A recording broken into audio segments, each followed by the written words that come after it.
நமசிவாயம்.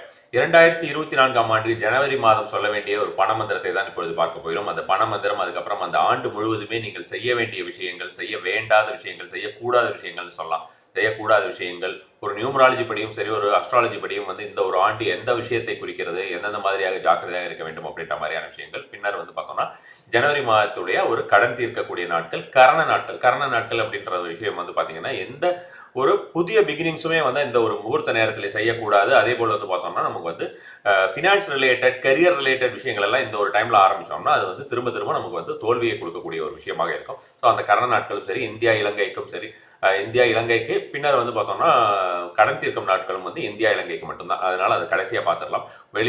வெளிநாட்டு வாழ் நண்பர்கள் எல்லாம் வந்து அதை அவாய்ட் பண்ணுறதுனா அவாய்ட் பண்ணிடலாம்னு வச்சுக்கோங்களேன். ஸோ இப்போ இந்த ஒரு வருஷத்தை பொறுத்த வரைக்கும் பார்த்தோம்னா இயர் ஆஃப் கர்மா அப்படின்னு சொல்லலாம். உங்களுக்கு வந்து 2024 அப்படிங்கிறது கர்மாவை குறிக்கக்கூடிய கர்மா அண்ட் தர்மா அப்படின்னு இரண்டுமே நம்ம வந்து சொல்லலாம். இயர் ஆஃப் கர்மா அண்ட் தர்மா அப்படின்ற மாதிரியான விஷயங்கள்.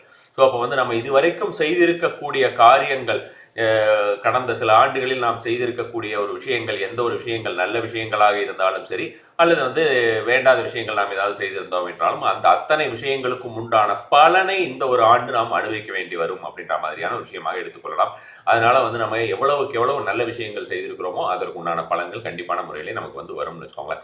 இன்னொரு முக்கியமான ஒரு விஷயம் வந்து இந்த ஒரு ஆண்டை பொறுத்த வரைக்கும் பார்த்தோம்னா, இதுவரைக்கும் நாம் வந்து வேண்டாத ஏதாவது ஒரு விஷயங்கள் செய்திருக்கிறோம், மன ரீதியாகவோ அல்லது வந்து ஏதாவது ஒரு ரீதியாக நம்ம வந்து ஏதாவது வேண்டாத விஷயங்கள், நம்ம இந்த விஷயங்கள் செஞ்சிருக்க கூடாது, அடுத்தவங்களை புண்படுத்தி இருக்கிறோம் அல்லது வந்து உயிர்களை வைத்திருக்கிறோம், ஏதாவது ஒரு விஷயமாக நம்ம வந்து செய்திருந்தோம் என்றால் அதையெல்லாம் வந்து ரெக்டிஃபை பண்ணிக்கக்கூடிய ஒரு ஆண்டாக இந்த ஒரு ஆண்டு. இந்த ஆண்டுல நம்ம வந்து அதை வந்து ரெக்டிஃபை பண்ணிக்கிட்டோம், அப்போ அதுக்கு ஆரம்பித்தோம் என்றால் அது வந்து கண்டிப்பான முறையிலே அந்த ஒரு கர்ம வினை அப்படிங்கிறது தீரும் அப்படின்ற மாதிரியான விஷயமாகவும் வைத்துக்கொள்ளலாம்னு வச்சுக்கோங்களேன். 2024 ஆண்டுடைய ஒரு அரசனாக வருகிறார். ஒவ்வொரு ஆண்டுக்குமே வந்து அரசாதிபதி, மந்திரி அப்படின்ற மாதிரி எல்லாம் வரும் இல்லையா? அது மாதிரியாக 2024 பொதுவாக வந்து பார்த்தோம்னா ஆங்கில ஆண்டுகளுக்கு இதை பார்க்க மாட்டார்கள், தமிழ் புத்தாண்டுக்கு தான் நம்ம பார்ப்போம். பட் ஆனால் நம்ம வந்து இப்போ ஆங்கில புத்தாண்டுக்கு பலன்கள் எல்லாமும் நம்ம சொல்ல ஆரம்பிச்சிட்டோம் இல்லையா? ஸோ அது மாதிரி பார்க்கும்போது இந்த ஆண்டுக்கு வந்து பார்த்தோம்னா 2024ஆம் ஆண்டுக்குடைய ஒரு ராஜன் அப்படின்ற மாதிரியான விஷயமாக சொல்ல போனால் செவ்வாய் வருகிறார். ஸோ அதனால செவ்வாய் வருகிறார் அப்படின்ற மாதிரியான விஷயத்தை பொறுத்த வரைக்கும் பார்த்தோம்னா, எதிரிகள் அப்படின்ற மாதிரி ஏதாவது பொதுப்படையாக சொல்லலாம். இது வந்து நம்ம நாட்டிற்கும் சரி, உலகத்திற்கேவும் சரி, அடிக்கடி சண்டை சச்சரவுகள் ஏற்படுகிறது அப்படிங்கிற மாதிரி, விபத்துகள் அதிகமாக ஏற்படும் அப்படின்ற மாதிரி, நெருப்பு சார்ந்த விபத்துகள் அடிக்கடியாக ஏற்படும். விபத்துகள் அப்படிங்கிறது வந்து பெரிய எப்பவுமே ஆக்சிடென்ட்ஸ் இருந்துட்டு தானே இருக்கு அப்படின்னு பார்த்தாலும் மிகப்பெரிய அளவிலே ஆன ஒரு விபத்துக்கள் அப்படின்ற மாதிரியான விஷயங்கள். இப்போ நம்ம ட்ரெயின் ஆக்சிடென்ட்ஸ், ஃப்ளைட் ஆக்சிடென்ட்ஸ் எல்லாம் சொல்கிறோம் இல்லையா? அதெல்லாம் நமக்கு வந்து ரொம்பவும் பெரும் உயிரிழப்பு ஏற்படுத்துகிறது. ஸோ அந்த மாதிரியான ஒரு விஷயங்களை இந்த ஒரு ஆண்டு எதிர்பார்க்கலாம். அதே போல் வந்து பார்த்தோம்னா தனி மனித வாழ்விலும் வந்து அடிக்கடி விபத்துக்கள் வரக்கூடிய ஒரு சந்தர்ப்பங்கள் வரலாம். அதனால எல்லாருமே வந்து ஜாக்கிரதையாக இருக்க வேண்டும், வண்டி வாகனங்களை செலுத்தும் பொழுது அப்படின்ற மாதிரியான விஷயங்கள். அடுத்ததாக வந்து பார்க்கும்பொழுது இப்போ தனி மனித வாழ்க்கையிலும் சரி, வந்து நம்ம நாட்டிற்கும் சரி, எதிரிகள் அதிகரிக்கக்கூடிய ஒரு காலகட்டம், எதிர்ப்புகள் அதிகரிக்கக்கூடிய ஒரு காலகட்டமாக இந்த ஒரு காலகட்டம் இருக்கும். அதனால நாம ஓவராலாக இந்த ஒரு வருஷம் ஃபுல்லாகவே நம்ம என்ன செய்யணும் அப்படின்ற மாதிரியான விஷயமா பார்த்தோம்னா, வேண்டாத விஷயங்கள் நம் வாழ்விலே நடக்காமல் இருப்பதற்கு என்ன செய்ய வேண்டும் அப்படின்னு பார்த்தோம்னா, நமக்கு வந்து செவ்வாயை குறிக்கக்கூடிய இந்த மிலிட்ரி மென் அப்படின்னு சொல்லக்கூடியவர்கள், போலீஸ் மென் இருக்காங்க, அவங்களுக்கு அதே மாதிரி இந்த செக்யூரிட்டிஸ், பாதுகாவலர்கள் அப்படின்ற மாதிரியான ஒரு விஷயங்கள். அந்த பாதுகாவலர்களுக்கெல்லாம் நம்மால் இயன்ற உதவிகளை செய்வது அப்படின்ற மாதிரியான விஷயங்கள், டொனேட் பண்ணுறது. அது இப்போ மிலிட்ரி மென் பார்த்தீங்கன்னா உங்களுக்கு மிலிட்ரி மென்க்கு, போலீஸ் மென்க்கெல்லாம் வந்து பார்த்தோம்னா உங்களுக்கு ஒரு ஆர்கனைசேஷன்ஸ் எல்லாம் இருக்கும். அவர்களுக்கெல்லாம் நம்மளால் ஏதாவது முடிஞ்சதுன்னா முடிஞ்ச ஒரு ஹெல்ப் பண்ணுறது அப்படிங்கிற மாதிரி, ரெகுலராக இருக்கக்கூடிய ஒரு செக்யூரிட்டிஸ்க்கு எல்லாத்துக்கும் வந்து நம்மளால் ஹெல்ப் பண்ணுறது அப்படின்ற மாதிரியான விஷயங்கள். இதெல்லாமே நம்ம வந்து செய்ய செய்ய நமக்கு வந்து அடுத்ததாக நமக்கு வந்து எல்லா விதத்திலையும் நல்ல விஷயங்கள் வரும் அப்படின்ற மாதிரியான ஒரு காலகட்டம் ஆகும். அடுத்ததாக வந்து பார்த்தோம்னா நம்மளுடைய ஹெல்த்தை நம்ம நல்லா வச்சுக்கிறதுக்கும் சரி, நம்ம எந்த ஒரு விஷயம் வந்தாலும் நம்ம சமாளிப்பதற்கு இந்த ஒரு வருஷத்தில் என்ன செய்ய வேண்டும் அப்படின்னு பார்த்தோம்னா, எக்ஸசைஸ் அப்படின்னு சொல்றதுக்கு வந்து ஜென்ரலாக எக்ஸசைஸ் பண்ணுறதுக்கு பழக்கம் இருப்பவர்கள் வந்து எக்ஸசைசஸ், வெயிட் லிஃப்டிங் அப்படின்ற மாதிரி, அதாவது வெயிட் மேனேஜ்மெண்ட் சொல்லுவாங்க. வெயிட் லிஃப்டிங்கிறத விட வெயிட் மேனேஜ்மெண்ட் சொல்லக்கூடிய ஒரு எக்ஸசைசஸ் எல்லாம் இருக்கு இல்லையா? அதெல்லாம் வந்து செய்வது அப்படின்ற மாதிரி. அதே போல் வந்து பார்த்தீங்கன்னா ஓடுவது, ரன்னிங் அப்படிங்கிறது வந்து தினசரி நம்மளால் முடிந்த அளவு அட்லீஸ்ட் ஒரு 1 கிலோமீட்டராவது ஓடுவது அப்படிங்கிறத மாதிரி. ஸ்பீட் வாக்கிங்கை விட வந்து ரன்னிங் அப்படின்ற மாதிரியான ஒரு விஷயம் வந்து இந்த ஒரு ஆண்டில் நீங்கள் செய்து வந்தீர்கள் என்றால் உங்களுக்கு அனைத்து விதத்திலும் உடல் நலன் அப்படின்ற மாதிரியான விஷயம் இது அனைத்து அன்பர்களுக்குமே பொருந்தும்னு வச்சுக்கோங்களேன். இருக்கிற ஆல் ஓவர் த வேர்ல்டு எல்லாருக்குமே இது வந்து பொருந்தக்கூடிய ஒரு விஷயமா இருக்கும். அதனால ட்ரை பண்ணி பாருங்க. அடுத்தா வந்து இந்த ஒரு வருடத்தில் செய்யக்கூடாத விஷயங்கள் அப்படின்னு பார்த்தோம்னா, இல்லீகலான விஷயங்களில் ஈடுபடுவது அப்படின்ற மாதிரியான விஷயங்கள் ஏதாவது ஒன்று ஈடுபட்டோம் என்றால் உடனடியாக அதற்கு உண்டான பலன் கிடைக்கும் அப்படின்ற மாதிரியான விஷயமும், அதே போல் வந்து பார்த்தோம்னா வேண்டாத டாக்ஸின்ஸ் எல்லாம் எடுத்துக்கிட்டோம்னாலும் அதுக்கு உண்டான, அதாவது ஆல்கஹால் மாதிரி ட்ரக்ஸ் ஏதாவது யூஸ் பண்ணுறவங்களுக்கு எல்லாம் வந்து மிகப்பெரிய ஒரு கேடு விளைவிக்கக்கூடிய ஒரு ஆண்டாகவும், அதே போல் வந்து பார்த்தோம்னா உயிர்வதை செய்யக்கூடியது மீட் சாப்பிட்றவங்களுக்கு இன்க்ளூடிங் எக் உயிர்வதை செய்யக்கூடிய அனைவருக்குமே வந்து மிக ஒரு மோசமான ஆண்டாக அமையக்கூடியதும், அதே போல் வந்து லெதர் யூசேஜும் வந்து இந்த ஒரு வருஷம் தவிர்த்துருங்க. ஸோ மெயினாக வந்து இந்த விஷயங்கள் எல்லாம் நம்ம செய்யக்கூடாத விஷயங்கள்ங்கிறது, ஈவன் சின்ன சின்ன வந்து சட்டத்தை நம்ம புறந்தள்ளி நம்ம செய்யக்கூடிய விஷயங்கள், ஒரு இது சிக்னலை வைலேட் பண்ணுற மாதிரியான விஷயங்கள், ஹெல்மெட் போடாமல் போகிறது, இந்த மாதிரியான சின்ன சின்ன விஷயங்களுக்கு கூட அதற்குண்டான ஒரு பலனை நம்ம வந்து அனுபவிக்க வேண்டி வரும் அப்படின்ற மாதிரியான விஷயம் இருக்குது. சரி, இப்போ நம்ம வந்து 2024 நம்ம வந்து முக்கியமாக நம்ம செய்ய வேண்டிய விஷயங்கள், அதற்கு வருவதற்கு முன்னாலே செய்ய வேண்டிய விஷயங்கள் அப்படின்னு பார்த்தோம்னா, வீடை வந்து நம்ம வந்து க்ளீன் பண்ணி வைக்கிறது அப்படின்ற மாதிரி, எவ்வளவுக்கு எவ்வளோ அந்த கிளென்சிங் அப்படின்ற மாதிரியான விஷயங்கள் வந்து ரொம்ப ரொம்ப நல்ல ஒரு பலனை தரக்கூடியதாக இருக்கும். குறிப்பாக வீட்டின் வடகிழக்கு பகுதியையும் தென்கிழக்கு பகுதியையும் வடமேற்கு பகுதி, அதே போல் பிரம்மஸ்தானம், அதாவது சென்டர் ஆஃப் த ஹவுஸ் அப்படின்ற மாதிரி, centre of the house, north east, அதுக்கப்புறம் வந்து பார்த்தோம்னா சவுத் ஈஸ்ட், அதுக்கப்புறம் வந்து பார்த்தோம்னா நார்த் வெஸ்ட், இந்த 3 இடங்களையுமே நீங்கள் வந்து க்ளீன் பண்ணி வைக்கிறது, ஏதாவது பழைய பேகேஜஸ் ஏதாவது இருந்தது, வேண்டாத ஒரு கிளஸ்டர்ஸ் எல்லாம் இருந்ததுன்னா அதெல்லாம் ரிமூவ் பண்ணுறது அப்படின்றது ரொம்ப ரொம்ப முக்கியமான ஒரு விஷயமாக நீங்கள் செய்ய வேண்டியது. 1ஆம் தேதிக்கு முன்னாலே செஞ்சிருங்க. அட்லீஸ்ட் 1ஆம் தேதியாவது செய்யுங்க. சாரி, 1ஆம் தேதி அன்னைக்கு இதெல்லாம் செய்யணுமான்னு நினைக்க வேண்டாம். நம்ம எவ்வளவுக்கு எவ்வளவு அதாவது நம்ம வந்து வேண்டாத விஷயங்களை புறந்தள்ளுவது அப்படின்ற மாதிரியான விஷயத்தை வந்து நம்ம வந்து எந்த நாளிலுமே செய்யலாம். அதுக்கு நம்ம முகூர்த்தம் பார்க்கணுன்ற அவசியம் கிடையாது.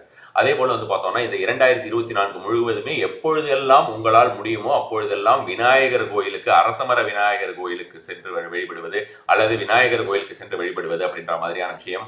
அதே போல வந்து பார்த்தோம்னா பெருமாள் கோயிலுக்கு சென்று வழிபடுவது அப்படிங்கிறதும் வந்து அதிகப்படியான நன்மையை கொடுக்கக்கூடிய ஒரு ஆண்டாக உங்களை மாற்றும் இந்த 2024. அதே மாதிரி சிவனுக்கு அபிஷேகம் செய்வது, திங்கட்கிழமைகளிலே சிவனுக்கு சுத்தமான பால் அபிஷேகம் செய்வது, பசும்பாலோட அபிஷேகம், ஒரு டம்ளராக இருந்தாலும் சரி பசும்பாலா இருக்கணும். அந்த பசும்பால் அபிஷேகம் நீங்கள் வந்து திங்கட்கிழமைகளில் எந்தெந்த திங்கட்கிழமைகள் முடியுமோ அந்த திங்கட்கிழமைகள் நீங்கள் செய்தீர்கள் என்றால், குறிப்பாக நம்மளுடைய ஒரு ஜாதக அமைப்பிலே இருக்கக்கூடிய ஏதாவது ஒரு குரூரமான ஒரு சிச்சுவேஷன்ஸ் அமைஞ்சிருந்ததுனாலோ, அந்த மாதிரியான ஒரு தசாபுத்திகள் இருந்ததுனாலும் அது கண்டிப்பான முறையிலே மாறக்கூடிய ஒரு விஷயமாக இருக்கும்னு வச்சுக்கோங்க. அதே மாதிரி வந்து பார்த்தோம்னா இந்த ஒரு வருடம் முழுவதுமே நீங்கள் சத்ரு சம்ஹார திரிசதி, சத்ரு சம்ஹார திரிசதி என்று உங்களுக்கு வந்து யூடியூப்ல போட்டிங்கன்னா இருக்கும். அந்த யூடியூப்ல இருக்கிறதோ அல்லது நீங்கள் வந்து உங்களுக்கு ஆன்லைனில் நீங்கள் இன்டர்நெட்ல இருந்து அது MP4 அல்லது வீடியோவோ போட்டுட்டு அதை ரெகுலராக டெய்லியே வந்து அந்த சத்ரு சம்ஹார திரிசதிங்கிறது ஃபுல்லாக இருக்கக்கூடியதாக இருக்கணும்னு வச்சுக்கோங்க. அந்த சத்ரு சம்ஹார திரிசதிங்கிறது ஒரு 300 ஸ்லோகங்களை சொல்வது 6 விதமான முகங்களை கொண்ட ஒரு சரவண பவனுடைய மந்திரங்கள். அந்த மந்திரம் வந்து உங்களுக்கு வந்து மிகப்பெரிய அரண் போல் காக்கக்கூடியதாக இருக்கும் இந்த வருடம் ஃபுல்லுமே. அதனால் அந்த வருடத்தில் கண்டிப்பாக பண்ணுங்க. அடுத்ததாக இந்த வருஷத்தில் நீங்கள் செய்ய வேண்டியது, குறிப்பாக வருட முதல் நாள் வந்து நீங்கள் செய்ய வேண்டியது அப்படின்னு பார்த்தீங்கன்னா, ஏதாவது வெள்ளி பொருட்கள், அதாவது வந்து இதுக்கு ஒரு பெரிய சிக்னிஃபிகன்ஸ் இருக்கா அப்படின்னு பார்த்தோம்னா, ஜனவரி 1ஆம் தேதினா நிறைய பேர் வந்து பார்த்தோம்னா புது பொருட்கள் வாங்கணும் அப்படின்னு நினைப்பாங்க. அந்த மாதிரி நினைக்கிறவங்களுக்கு மட்டும்தான் இது கண்டிப்பாக இது வந்ததுனா தான் இந்த ஒரு வருஷம் நல்லா இருக்குன்ற மாதிரியெல்லாம் இல்லை. உங்களால் முடிஞ்சதுன்னா ஒரு சின்ன வெள்ளி ரிங் கூட வாங்கி நீங்கள் வந்து உங்களுடைய வலது கை சுண்டு விரலில் போட்டுக்கொள்ளலாம், அல்லது வந்து வெள்ளி பொருட்கள் ஏதாவது வீட்டுக்கு வாங்கலாம். வெள்ளி பொருட்கள் இந்த ஒரு நாளிலே வாங்குவதுங்கிறது நல்ல ஒரு பலனை தரக்கூடிய ஒரு விஷயமாக இருக்குன்னு வச்சுக்கோங்க. அதே மாதிரி வந்து பார்த்தோம்னா உங்களுக்கு வந்து எவ்வளவு பேருக்கு நீங்கள் வந்து டொனேட் பண்ண முடியுமோ, பணமாகட்டும் அல்லது வந்து ஃபுட் ஆகட்டும், எவ்வளோ பேருக்கு நீங்கள் வந்து உணவு தானம் செய்கிறீர்களோ அவ்வளோ நல்லது. அதே போல் இந்த வருடம் முழுவதுமே 2024 வருடம் முழுவதுமே நீங்கள் வந்து காக்கைக்கு, குதிரைகளுக்கு, பசுவுக்கு, அதுக்கப்புறம் வந்து பார்த்தீங்கன்னா எருமை மாட்டிற்கு, கழுதைகளுக்கு, நாய்களுக்கு, இவை அத்தனைகளுக்கும் பார்த்தீங்கன்னா கிட்டத்தட்ட வந்து 1 2 3 4 5 6 7 விதமான காக்கை, குதிரை, பசு, எருமை, அதுக்கப்புறம் வந்து பார்த்தோம்னா கழுதை, நாய், 6 விதம் நினைக்கிறேன். இப்போ 6 விதமான ஒரு மிருகங்களுக்கும் பறவைகளுக்கும் நீங்கள் வந்து உணவளித்து வருவது, எப்பெல்லாம் முடியுமோ அதெல்லாம் உணவளித்து வருவது இந்த வருடம் முழுவதுமே உங்களுக்கு மிகப்பெரிய ஒரு நன்மையை உண்டு செய்யக்கூடிய ஒரு விஷயமா இருக்கும்னு வச்சுக்கோங்களேன். நிறைய பேர் வந்து பார்த்தோம்னா நம்ம வந்து கழுதையெல்லாம் எங்கே போய் பார்க்குறது, குதிரையெல்லாம் எங்கே போய் பார்க்குறதுன்னா, எப்போ முடியுமோ நீங்கள் குதிரை லாடம் இருக்கக்கூடிய இடங்கள்லாம் இருக்குது. இப்போ தமிழ்நாடு பொறுத்த வரைக்கும் நிறைய இருக்கும். ஸோ அது மாதிரியான ஒரு இருந்ததுன்னா அந்த குதிரை லாடங்களில் போயிட்டு நீங்கள் வந்து குதிரைகளுக்கு ஏதாவது ஒரு ஸ்பான்சர் பண்ணலாம். அதே போல் வந்து பார்த்தீங்கன்னா கழுதைகள்லாம் வந்து அந்த டோபி, அந்த துணியை துவைக்கக்கூடியவர்கள் வைத்திருப்பார்கள். அல்லது வந்து பார்த்தோம்னா கழுதை எப்போ ஏதாவது கண்டிப்பாக இதை செஞ்சு தான் ஆகணும்னு இல்லை, உங்களால் அப்படி கழுதைகளுக்கெல்லாம் எப்பெல்லாம் உங்களுக்கு முடியுமோ நீங்கள் உணவு போடுறீங்க அப்படின்ற மாதிரி தான் அது சனிக்கிழமையாக வச்சுக்கோங்க. குதிரைகளுக்கு போடுறீங்க அப்படின்னு பார்த்தீங்கன்னா அதை வந்து நீங்கள் வந்து செவ்வாய்க்கிழமையாக வைத்துக் கொள்வது, மற்றதெல்லாம் வந்து நீங்கள் எந்த நாளுமே போட்டு வரலாம். அது வந்து நல்ல ஒரு பலனை தரக்கூடியதாக இருக்கும். சரி, இப்போ இந்த ஜனவரி மாதத்தை பொறுத்த வரைக்கும் நீங்கள் என்னென்ன செய்ய வேண்டும் அப்படின்னு சொல்றதுக்கு முன்னாடி 2 விஷயங்களை கேட்டு விடுகிறேன். ஒன்று, டிசம்பர் மாதத்துடைய ஒரு மணி மந்த்ரா அப்படின்ற விஷயத்தை நீங்கள் பார்த்திருப்பீர்கள். அது எப்படி இருந்தது அப்படின்ற மாதிரியான, உங்களுக்கு எந்த மாதிரியான ஒரு முன்னேற்றத்தை கொடுத்தது அப்படின்ற மாதிரியான விஷயத்தை கண்டிப்பான முறையில் என்னோட பகிர்ந்து கொள்ளுங்கள். இரண்டாவதான விஷயம் வந்து பார்த்தோம்னா, இப்பொழுது நம்மளுடைய ருத்ரபரிகார சென்டருக்கு நமக்கு ஆட்கள் தேவைப்படுகிறார்கள். ஆட்கள் அப்படிங்கிறது பார்த்தோம்னா மென் வந்து அரௌண்ட் ஒரு 25 இயர்ஸ்லேருந்து ஒரு 30 இயர்ஸ்க்குள்ளே இருக்கக்கூடிய பசங்க, 22 வயசு 23 வயசுல இருக்கிற பசங்களாக இருந்தாலும் சரி, ஆஃபீஸ் அசிஸ்டன்ட்ங்கிற மாதிரி வெளியில் போயிட்டு வரதுக்குண்டான ஒரு ஆட்கள் தேவைப்படுகிறார்கள். அவர்கள் யாராவது இருந்தாங்கன்னா வேலைக்கு நீங்கள் வந்து உங்களோட முடிஞ்சதுன்னா நீங்கள் ஷேர் பண்ணிக்கிட்டீங்க, உங்களுக்கு தெரிஞ்சதுன்னா உங்களுக்கு எனக்கு வந்து ரொம்ப ஹெல்ப்ஃபுல்லாக இருக்கும். அதே போல் வந்து பார்த்தோம்னா பெண்களும் வந்து ஆஃபீஸ் மெயின்டெனன்ஸ்க்கு, ஆஃபீஸ் அசிஸ்டன்ட்ஸ்க்கு, அந்த ஹவுஸ் கீப்பிங்க்கு எல்லாமே தேவைப்படுறாங்க, பேக்கேஜிங்க்கு இதெல்லாம் தேவைப்படுறாங்க. இதை நான் வந்து ஆல்ரெடி 2-3 முறை கேட்டிருந்தேன். நிறைய பேர் அதுக்குண்டான ஒரு விஷயங்கள் எல்லாம் அனுப்பியிருந்தார்கள். மீண்டும் இப்பொழுது அந்த வேலைக்கு ஆட்கள் தேவைப்படுகிறது. கண்டிப்பான முறையில் உங்களுக்கு யாரும் இருந்ததுன்னா நீங்கள் கொஞ்சம் ரெஃபர் பண்ணிங்கன்னா எனக்கு ஹெல்ப்ஃபுல்லாக இருக்கும். ஸோ இது ஒரு விஷயம். அடுத்தா வந்து நம்ம இந்த ஜனவரி மாதத்தோட விஷயத்தை பார்த்துடலாம். இது வந்து நீங்கள் இந்த ஒரு வருடம் முழுவதுமே, இந்த ஒரு மாதம்னு இல்லை, இந்த வருடம் முழுவதுமே மாதமோ அல்லது அடிக்கடி நம்ம வந்து ஏதாவது ஒரு ஏஞ்சல் நம்பர்ஸ் இதெல்லாம் வந்து நம்ம வந்து கையில் எழுதிக்க கொள்ளக்கூடியது, இந்த மாதிரியான விஷயங்கள்லாம் சொல்கிறோம். அதெல்லாம் தவிர இதெல்லாம் நீங்கள் செஞ்சுக்கிட்டு இருந்தீங்கனாலும் சரி, அது பாட்டுக்கு அது இருக்கட்டும். பர்மனெண்ட்டாக ஒன்று இந்த வருஷம் ஃபுல்லாக இந்த இந்த 2024 எண்டு வரைக்குமே நீங்கள் செய்ய வேண்டியதுன்றது, சிகப்பு கலரில் 24 அப்படிங்கிற ஒரு எண்ணை வந்து இடது பாகத்தில், உடம்போட இடது பாகத்தில் எங்கே வேணால் சிகப்பு கலரில் நீங்கள் எழுதிக்கலாம். அது மாதிரி தினசரியே நீங்கள் எழுதி கொண்டு வருவது, அதை அடிக்கடி பார்ப்பது அப்படிங்கிறது நல்ல ஒரு பலனை தரும். அது 24 என்கிற எண்ணை வந்து நீங்கள் வந்து ஒரு பேப்பரில் வந்து சிகப்பு கலரில் எழுதி ஒட்டி வச்சு அடிக்கடி பார்த்துக்கிட்டு வருது அப்படின்ற மாதிரியான விஷயங்கள், வால் பேப்பராக வைக்கிறது அப்படின்ற மாதிரியான விஷயங்கள் ஆகட்டும், அல்லது வந்து பார்த்தோம்னா பில்லோக்குள்ளே வைக்கிறது அப்படின்ற மாதிரியான விஷயங்கள், சின்னதாக எழுதி பில்லோக்குள்ளே போட்டு வைக்கிறது அப்படின்ற மாதிரியான விஷயம், அந்த 24 நம்பரை வந்து அந்த இட் இஸ் அந்த அதோட வைப்ரேஷனை வந்து நம்ம வந்து மேனிஃபெஸ்ட் பண்ணுறதுக்கான ஒரு விஷயமாக தான் இந்த ஒரு விஷயத்தை நீங்கள் பார்க்கிறீர்கள். ஸோ அது எந்த மாதிரியான ஒரு விதமாகலாம் உங்களால் செய்ய முடியுமோ நீங்கள் அது மாதிரி செஞ்சுட்டு வருதுங்கிறது ஒரு நல்ல ஒரு பலனை கொடுக்கக்கூடியதாக இருக்குன்னு வச்சுக்கோங்களேன். தினசரியாக அந்த மாதிரி சிகப்பு கலர் நீங்கள் வலது கையிலையும் எழுதிக்கலாம். அது ஸ்டாண்ட் பண்ணணும்னு அவசியம் கிடையாது.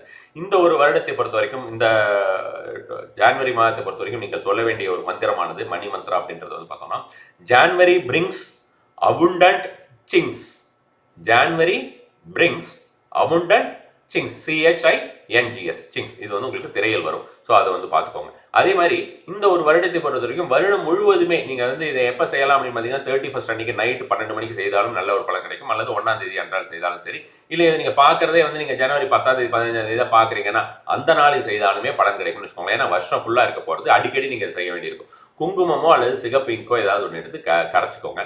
கரைச்சி வச்சுட்டு என்ன பண்ணுங்கன்னா, அதில் வந்து இப்பொழுது திரையில் வரக்கூடியது போல் இருக்கக்கூடிய ஒரு படத்தை வந்து நீங்கள் வந்து உங்களுடைய வீட்டு வாசலில், வெளிப்பக்கம் வாசல் புறத்திலே, வெளியிலேருந்து வரவங்களுக்கு வாசல் கதவு தெரியும் இல்லையா, தலைவாசல் கதவு, அந்த கதவில் வந்து நீங்கள் வந்து பேப்பரில் எழுதி ஒட்டி வச்சாலும் சரி, சிகப்பு கலரில் எடுத்து இது பண்ணி வச்சிங்கனாலும் நல்ல ஒரு பலனை தரக்கூடியதாக இருக்கும். க்ரீன் கலரில் பண்ணிங்கன்னா அதிக பலனாக கிடைக்கக்கூடியதாக இருக்கும்னு வச்சுக்கோங்களேன். இது வந்து ரொம்ப ரொம்ப எஃபெக்டிவான விஷயம். இது நான் அடிக்கடி இந்த மாதிரியான விஷயங்கள் முன்பு கொடுத்து கொண்டிருந்தேன். இப்பொழுது வந்து அந்த மாதிரியான விஷயங்கள் வீட்டு வாசலில் அந்த மாதிரி ஒட்டுறது, எழுதுறது அதெல்லாம் வந்து இப்போ அதிகமாக கொடுக்கறது கிடையாது. ஸோ அதனால் இந்த ஒரு வருஷத்தை பொறுத்த வரைக்கும் இந்த வருடம் முழுவதுமே இது இருக்கலாம். இப்போ நீங்கள் சிகப்பு கலரில் குங்குமத்தில் கரைச்சி நீங்கள் அந்த மாதிரி எழுதுறீங்க அப்படின்ற மாதிரி இருந்ததுன்னா, அதை நீங்கள் வந்து அடிக்கடி அதை அழி எழுதி வைத்துக் கொள்ளலாம் அப்படின்னு வச்சுக்கோங்க. இல்லை நீங்கள் வந்து பச்சை கலரில் எழுதி ஒட்டுகிறீர்கள் என்றால் மொத்தமாகவே அதை பச்சை கலரில் எழுதி ஒட்டிக்கலாம். அல்லது பெயிண்ட் மாதிரி ஏதாவது இருந்ததுனாலும் அது பெயிண்ட் போட்டுக்கலாம். புதிய புதிய ஆப்பர்ச்சுனிட்டிஸ், எந்தெந்த மாதிரியான ஒரு கஷ்டங்கள் இருந்தாலும் எல்லாவித கஷ்டங்களையும் நீக்கி புது வகையான ஒரு ஆப்பர்ச்சுனிட்டிஸ் அதிகமாக நம்ம வீட்டுக்கு, நம்மளுடைய வாழ்க்கைக்கு வருவதற்கு உண்டான ஒரு சிம்பல் தான் இந்த ஒரு சிம்பல். இதை வந்து பார்த்தீங்கன்னா உங்களுக்கு வெஸ்டர்னர்ஸ் எல்லாம் அதிகமாக யூஸ் பண்ணக்கூடியது. நம்ம வந்து நிறைய யந்த்ராஸ் எல்லாம் நம்ம யூஸ் பண்ணுறோம் இல்லையா, அது மாதிரி யூஸ் பண்ணக்கூடியது. இது கொஞ்சம் ஃபாஸ்ட்டாக ஒர்க் ஆகக்கூடியதுன்னு வச்சுக்கோங்களேன். அந்த மாதிரியான ஒரு சிம்பல் இது. ஸோ இந்த சிம்பல் யூஸ் பண்ணி பாருங்கள். இது வந்து நல்ல ஒரு பலனை கொடுக்கக்கூடியதாக இருக்கும். இந்த ஜான்வரி பிரிங்ஸ் abundant chings அப்படின்ற இந்த ஜான்வரி மந்த்ரா சொல்லியிருந்தேன். இது வந்து புதிதாக பார்ப்பவர்களை பொறுத்த வரைக்கும் இது என்ன செய்யலாம் அப்படின்னு பார்த்தோம்னா, தினசரியே நீங்கள் ஜான்வரி மாதம் முழுவதுமே இதை மனதிற்குள் சொல்லிக் கொண்டு வரலாம். இதுக்கு வந்து எந்த ஒரு நியம நிஷ்டைகளும் கிடையாது, நேரம் அதெல்லாம் எதுவும் கிடையாது. எப்பெல்லாம் சொல்லிட்டு வரீங்களோ அப்பெல்லாம் வந்து உங்களுக்கு பார்த்தீங்கன்னா உங்களுடைய abundant அட்ராக்ஷன் எனர்ஜி அப்படின்ற மாதிரியான ஒரு விஷயம், உங்களுக்கு செல்வ வளத்தை ஈர்க்கக்கூடிய ஒரு வசீகர சக்தி, ஆகர்ஷண சக்தி அப்படிங்கிறது அதிகப்படியாக வரக்கூடிய ஒரு விஷயமா இருக்கும். ஸோ அதனால இந்த ஒரு விஷயங்கள்லாம் செஞ்சு வாங்க. ஸோ இதோட முடிஞ்சது. அடுத்தது வந்து பார்த்தோம்னா, இந்தியா இலங்கையை பொறுத்த வரைக்கும் இந்த கடன் தீர்க்கக்கூடிய நாட்கள் அப்படின்ற மாதிரியான விஷயங்கள் கொடுத்துருக்கு. இந்த கடன் தீர்க்கக்கூடிய நாட்களை பொறுத்த வரைக்கும் எனக்கு ரொம்ப நேரம் டைம் எடுக்கிறதுனால என்னால் நடுவில் செய்ய முடியாமல் போச்சு. நான் இப்போ இந்த டிசம்பரில் கூட இந்த மாதம் கண்டிப்பாக கடன் நாட்களும் கடன் தீர்க்கும் நாட்களும் கொடுத்து விடுகிறேன் அப்படின்னு சொல்லியிருந்தேன். ஆனால் அதை என்னால் செய்ய முடியாது போனது காரணம் 2ஆம் தேதி சொல்லியிருந்தேன் நினைக்கிறேன். அந்த 2ஆம் தேதிக்கு அப்புறமே பார்த்தீங்கன்னா உங்களுக்கு தொடர்ந்து மழை, அந்த மழையினால் ஏற்படுத்திய ஒரு பாதிப்புகள் அப்படின்ற மாதிரியான விஷயங்கள், சுய உடைமைகளுக்கும் ஏற்படுத்தக்கூடிய பாதிப்புகளிலேருந்தே இன்னும் மீண்டு வர்றதுக்கு லேட் ஆகுன்ற மாதிரியான ஒரு விஷயமாக ஆயிடுச்சு. எனக்கு மட்டும் கிடையாது, எல்லாருக்கும் தான். ஸோ அது மாதிரியான விஷயமாக ஆனதுனால இந்த பர்டிகுலராக அதுக்கு உட்காந்து ரொம்ப நேரம் ஒதுக்குவதற்கு உண்டான ஒரு சந்தர்ப்பம் கிடைக்கவில்லை. இப்பொழுது இந்த இதில் வந்து தொடர்ந்து வந்து நிறைய பேர் கேட்டிருக்காரு. பர்டிகுலராக வந்து பார்த்தோம்னா நிறைய பேர் எனக்காக பிரார்த்தனை செய்தவர்கள் அப்படின்னு சொல்லக்கூடியதெல்லாம் ஒருத்தர் சொல்றதுக்கு விட்டு போச்சு. முதல்லயே சொல்லியிருக்கணும். திருச்செந்தூர் முருகருக்கு பணிவிடை செய்பவர், அதாவது அவருக்கு வந்து பூஜை செய்யக்கூடியவர் அங்கே திருச்செந்தூர்ல இருந்தே வந்து அங்கே கோயில்ல இருந்தே வந்து உங்களுக்காக இத்தனை நாள் வேண்டிக்கிட்டேன் அப்படின்னு சொல்லிட்டு நடுவில் எனக்கு உடல்நிலை சரியில்லாத சமயத்தில் அது மாதிரி இருந்ததுக்கப்புறம் நான் வந்ததுக்கப்புறம் அவரை என்னை நேரில் வந்து பார்த்து பிரசாதங்களை கொடுத்து விட்டு போனார். ஸ்ரீதர்னு சொல்லிட்டு பேர். அவருக்கு மிகப்பெரிய ஒரு நன்றியை நான் அப்பவே தெரிவிச்சாச்சு. நான் இருந்தாலும் உங்களுக்கு முன்னால் தெரிவிக்க வேண்டும் அப்படின்ற மாதிரியான விஷயமாக. ஸோ அவர் வந்து இந்த கடன் தீர்க்கக்கூடிய நாட்கள் மிகப்பெரிய ஒரு உதவியாக இருக்குது, அதனால் அதை கொடுங்க அப்படின்னாரு. ஸோ அதனால் இந்த ஒரு மாதம் கண்டிப்பான முறையில் அவரும் சரி, பல நூற்றுக்கணக்கான பேரும் கேட்டுக்கிட்டே இருக்கீங்க தொடர்ந்து அப்படின்ற மாதிரியானதுனால் கடன் தீர்க்கக்கூடிய நாட்கள் இனி தொடர்ந்து கொடுக்கக்கூடிய ஒரு முயற்சியை செய்கிறேன். இந்த ஒரு கடன் தீர்க்கக்கூடிய நாட்களில் குறிப்பிட்ட நேரம் அப்படிங்கிறது மைத்திர முகூர்த்த நேரத்தை விட அதிகப்படியான ஒரு பலன் தரக்கூடிய ஒரு நேரமாக இருக்கும்னு வச்சுக்கோங்களேன். ஸோ அந்த அதிகப்படியான பலன் தரக்கூடிய நேரம்னா அந்த ஒரு நேரத்தை பொறுத்த வரைக்கும் நீங்கள் வந்து உங்களால் முழுசாக அந்த பணத்தை நீங்கள் அடைக்க முடியும். அதாவது பார்ட் ஆஃப் தி அமௌண்ட் உங்களால் கொடுக்க முடிஞ்சிச்சுன்னா நீங்கள் யாருக்காக இருந்தாலும் கொடுத்துருங்க. அப்படி கொடுக்க முடியாத போச்சுன்னா பேங்க், கிரெடிட் கார்டு அந்த மாதிரி தான் இருந்ததுன்னா கொஞ்சம் பணத்தை தனியாக எடுத்து சிகப்பு கலர் துணியிலே முடிந்து நீங்கள் வந்து ஆஞ்சநேயரிடமோ, முருகப்பெருமானிடமோ, வாராகியிடமோ அல்லது வந்து நரசிம்மரிடமோ இந்த மாதிரி யார்கிட்டையாவது வச்சிடலாம். சிவபெருமானிடம் கூட வைக்கலாம். அது மாதிரியான வைத்து விட்டு அதுக்கு வந்து அந்த பணத்தை நீங்கள் எப்போ நீங்கள் வந்து ஃபர்தராக ஃபுல்லாக நீங்கள் யூட்டிலைஸ் பண்ணுறீங்களோ, யூட்டிலைஸ் பண்ணும்போது இந்த பணத்தை நீங்கள் சேர்க்க முடியும் அப்படின்ற மாதிரி தான் சேர்த்துக்கோங்க. கேஷாக கொடுக்குறீங்கன்னா அப்படி இல்லை நீங்கள் பேங்க் ட்ரான்ஸ்ஃபர் முழு பணமும் உங்களுக்கு கிடைக்கக்கூடிய ஒரு விஷயம் சீக்கிரமாக வந்து விட்டது நீங்கள் பேங்க் ட்ரான்ஸ்ஃபர் பண்ணுறீங்கன்னா அந்த பணத்தை என்ன அமௌண்ட் எடுத்து வச்சிருக்கீங்களோ அதை வந்து நீங்கள் உங்களோட குலதெய்வ கோயிலுக்கோ அல்லது இஷ்டதெய்வ கோயிலுக்கோ அல்லது எந்த கடவுளுக்கு நீங்கள் முடிந்து வைத்திருக்கீங்களோ அந்த கடவுளுக்கு முன்னால் நீங்கள் வந்து அவங்களோட உண்டியல்லையோ அல்லது அந்த அவங்களோட உண்டியல் போடுறது அப்படிங்கிறது வந்து பொறுத்த வரைக்கும் எனக்கு எந்த ஒரு விதத்திலும் ஏற்புடையதாக இருக்காது. இதை நான் பலமுறை கூறியிருக்கேன். உண்டியலில் போடாதீங்க. அர்ச்சகர் அவருடைய ஒரு தட்டில் போடுவது உங்களுக்கு அதுவும் ஒரு நல்ல ஒரு பலனை கொடுக்கக்கூடியதாக இருக்கும். அப்படி இல்லைன்னா அந்த கோயிலுக்கு வந்து அந்த பொருள் எடுத்து ஏதாவது ஒரு எண்ணெயோ ஏதாவது ஒரு விஷயம் வாங்கி கொடுங்க. ஸோ அந்த ஒரு விஷயத்தை கண்டிப்பாக ஞாபகத்தில் வைத்துக் கொள்ளுங்க எப்பொழுதுமே. ஸோ இந்த ஒரு விஷயம். அடுத்து வந்து பார்த்தோம்னா இந்த கடன் தீர்க்கக்கூடிய நாட்களில் இந்த நேரத்தில் எல்லாமே நீங்கள் ஃபாலோ பண்ணிக்கலாம். இது வந்து நான் சொன்ன மாதிரி இந்தியாவிற்கும் இலங்கைக்கும். அடுத்தது வந்து கரண நாட்கள்ங்கிறது வந்து மெயினாக நீங்கள் பார்க்க வேண்டியது வந்து பார்த்தோம்னா ஃபினான்ஸ் ரிலேட்டட் விஷயங்களுக்கு, career related, business related, new பிகினிங்ஸுக்கு தான். அது நல்லா ஞாபகம் வச்சுக்கோங்க. நியூ பிகினிங்ஸுக்கு இந்த ஒரு விஷயத்தை நீங்கள் வந்து தவிர்ப்பது அப்படின்றது ரொம்ப ரொம்ப முக்கியமாக இருக்கும்னு வச்சுக்கோங்களேன். நம்ம வந்து சில விஷயங்களை வந்து நம்ம இந்த இவ்வளோ நேரத்தெல்லாம் நம்ம தவிர்த்துட்டோம்னா அதுக்கப்புறம் நம்ம வந்து டைமு, ராகு காலம், ஏமகாட்டம் இதெல்லாம் ஒன்று பார்த்துக்கிட்டு இருந்தோம்னா ஒன்றுமே முடியாதே நினச்சி தொடங்கக்கூடிய காரியங்கள் வந்து பார்த்தோம்னா வருஷ கணக்காக இழுக்கிறது, மாச கணக்காக இழுக்கிறது அல்லது தோல்வியில் முடிவது அப்படிங்கிறதுக்கு பதிலாக கொஞ்சம் நம்ம வந்து முகூர்த்தம் அப்படின்ற ஒரு விஷயத்துக்கு நம்ம வந்து மெனக்கெட்டோம்னா கண்டிப்பான முறையிலே அனைத்து விஷயங்களுமே வெற்றிகரமாக அமையும். அதனால 2024 ஆண்டுக்கான புத்தாண்டு வாழ்த்துக்கள். அதான் நான் ஏற்கனவே நான் சொன்ன மாதிரி உங்களுக்கு வந்து ஆங்கில புத்தாண்டு அப்படின்ற விஷயத்தில் வந்து எனக்கு ஒரு பெரிய நம்பிக்கை கிடையாது. இருந்தாலும் வந்து எல்லாரும் அதை வந்து கொண்டாடுறோம் அப்படின்ற மாதிரியான விஷயமாக இருக்கிறதுனால் உங்களுக்கு அனைவருக்கும் இந்த ஒரு வரக்கூடிய 2024 ஆண்டு மிகப்பெரிய ஒரு வெற்றியையும் மன அமைதியையும் அனைத்து வித செல்வங்களையும் கொடுக்க வேண்டும் என்று அன்றாட பிரார்த்தனையில் பிரார்த்தித்துக் கொள்கிறேன். நம சிவாய.